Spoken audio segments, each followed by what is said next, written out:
بسم اللہ الرحمن الرحیم۔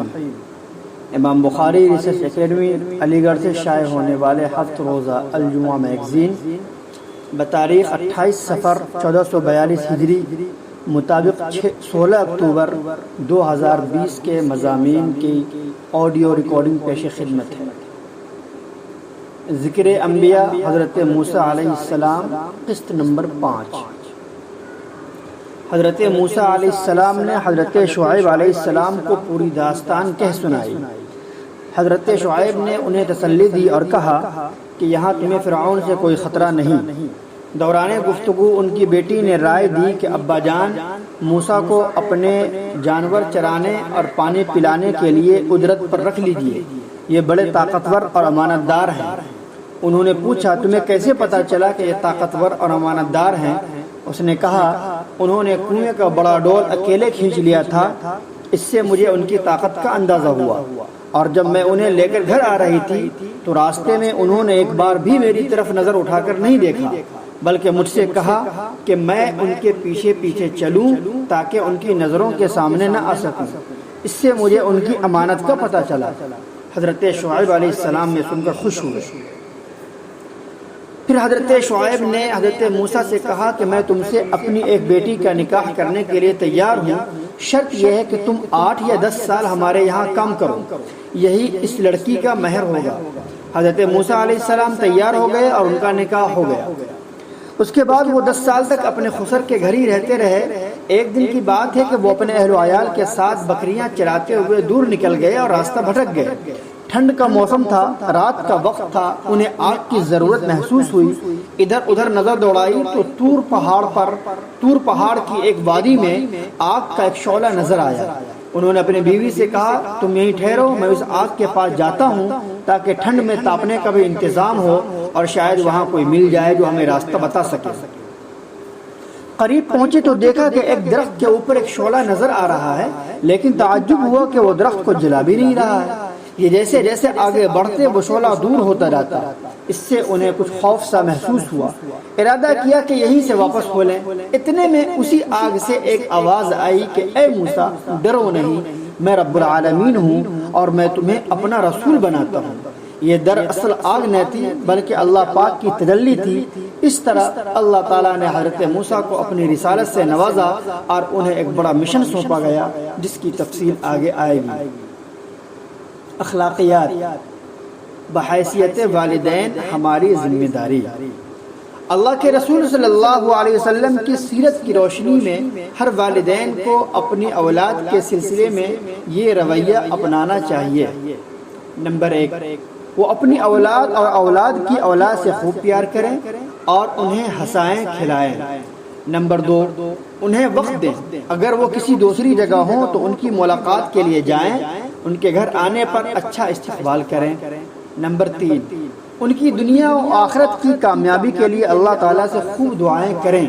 نمبر 4، ان کی تعلیم کا اہتمام کریں، انہیں قرآن و سنت سے جو دعائیں ثابت ہیں انہیں سکھلائیں، جنت میں لے جانے والے اعمال کرنے اور دوزخ میں داخل کرنے والے اعمال سے بچنے کی تلقین کریں۔ نمبر 5، ان کی غلطیوں پر ان کو اچھے انداز میں پیار سے سمجھائیں، اولاد کی کم عمری کی بنا پر ٹوکنا نہ چھوڑیں۔ نمبر 6، بیٹیوں کی شادی کا خود اہتمام کریں، ان کو اپنی حیثیت کے مطابق تحفے دیں، ان کی گھریلو زندگی سے مناسب حد تک دلچسپی رکھیں اور انبن ہونے کی صورت میں اصلاح کی کوشش کریں۔ نمبر 7، اولاد کے بارے میں بھی دلچسپی لیں اور جتنا ہو سکے ان کی خدمت کریں۔ نمبر 8، داماد کو دین کی باتیں سکھلائیں، ان کے لیے دعائیں کریں۔ نمبر 9، داماد کے ساتھ بہترین معاملہ کریں، اسے عزت دیں، جھگڑے کے صورت میں اپنی بیٹی کی بے جا حمایت نہ کریں بلکہ جو بھی صحیح ہو اس کا ساتھ دیں۔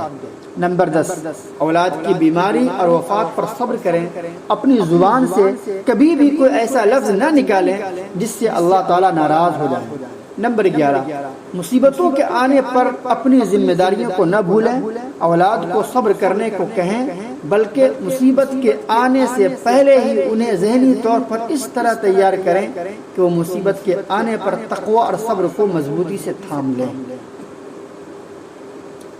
ذکر و دعا۔